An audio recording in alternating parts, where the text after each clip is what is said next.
საქართველოში აუცილებელია საგადასახადო კოდექსის ფუნდამენტური რეფორმა, რომელიც მოქალაქეებს დაუტოვებს ბევრად მეტ შემოსავალს, ხოლო ოცნების ჩინოვნიკებს ბევრად ნაკლებს მოსაპარად. პირველ რიგში ძლიერი საქართველო ლელო მოითხოვს დღგ-ს გადასახადის ვალდებულება 100,000 ლარის ნაცვლად წარმოიშვას 500,000 ლარის ბრუნვის შემთხვევაში.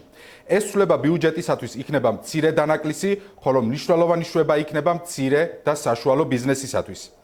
მეორე უდიდესი პრობლემა საქართველოს საგადასახადო კოდექსში არის ქონების გადასახადის 40,000 ლარიანი ზღვარი, რომელიც ასევე 20 წლის წინ დაწესდა, რის შემდეგაც ინფლაციის მაღალი მაჩვენებლის გამო 40,000 ლარი ოჯახზე საერთოდ არ არის ის ზღვარი, რომელიც შეიძლება ქონების გადასახადის წარმოშობის ვალდებულებას ქმნიდეს.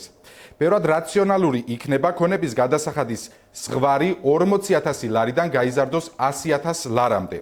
2005 წელს დადგენილი საგადასახადო ზღვრები დღემდე უცვლელია. მიუხედავად იმისა, რომ ამ პერიოდში ქვეყანამ არაერთი ეკონომიკური გამოწვევა გაიარა, კატასტროფულად გაიზარდა ინფლაცია, შეიცვალა ფასები და ფულის მწყიდველუნარიანობა, თუმცა სახელმწიფო კვლავ 20 წლის წინ დაწესებული კრიტერიუმებით ბეგრავს მოქალაქეებსა და მცირე ბიზნესს.